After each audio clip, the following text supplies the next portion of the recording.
Moral of the story episode, I discussed how each of the characters in The Wizard of Oz had it within their own power the entire time to solve their own problems. They simply needed the right motivation, a cause greater than themselves. And for the Cowardly Lion, who wanted courage, this meant that he had to literally face his greatest fear, but the cause had to be worth the risk. He roared at the Kalidas to buy his friends more time, even though the brutal beast just kept on coming. But saving his friends, working together with the Scarecrow and the Tin Man to save Dorothy, was worth the risk. And this reminds me, as we celebrate Independence Day this year in the year 2020, that each and every statesman who voted for independence on July 2nd, 1776, and it was July 2nd, 1776, believed the cause was greater than themselves and thus worth the risk.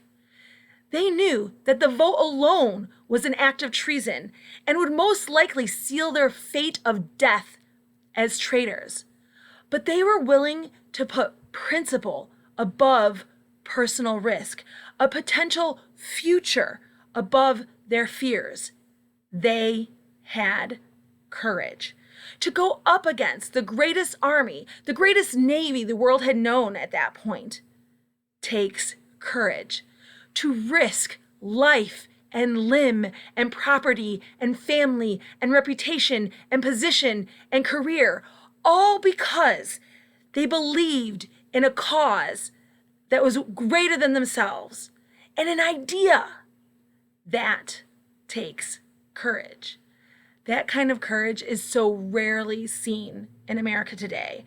Americans want to take the easy way out, the non-offensive route, to agree with the loudest voices in order to protect their image, their reputation, their position, their job. But we should take a cue from the Cowardly Lion and from the founders, without whom this country would never have come into being, and risk everything for a cause greater than ourselves, to turn around, face our greatest fear, and roar, even though the brutal beast just keeps on coming. So today, I'm going to remind everyone what they did vote for on July 4th, 1776. No, it wasn't independence. That happened on July 2nd. On July 4th, they voted on the wording of the document we know as the Declaration of Independence. The wording is so profound that we celebrate Independence Day, not on the day that John Adams believed we would, the day they all committed treason with that vote, July 2nd.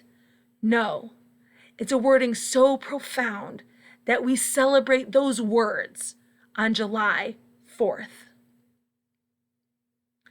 When in the course of human events, it becomes necessary for one people to dissolve the political bands which have connected them with another, and to assume among the powers of the earth the separate and equal station to which the laws of nature and of nature's God entitle them, a decent respect to the opinions of mankind requires that they should declare the causes which impel them to the separation. Now the familiar bit.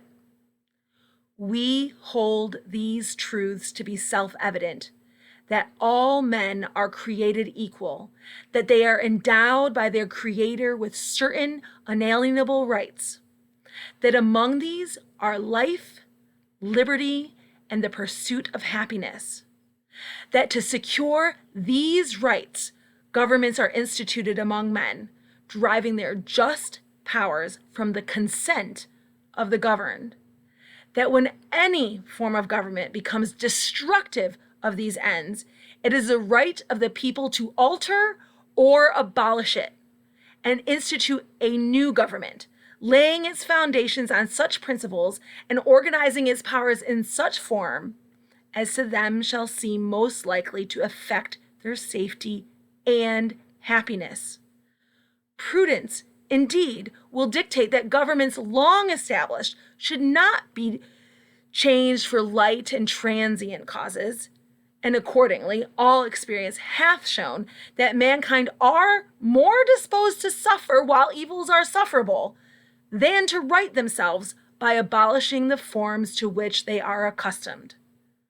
But when a long train of abuses and usurpations, pursuing invariably the same object, evinces a design to reduce them under absolute despotism, it is their right, it is their duty to throw off such government.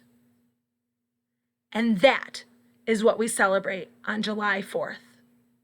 But most Americans have no idea what they're actually celebrating. To those of you who do, take courage and happy independence.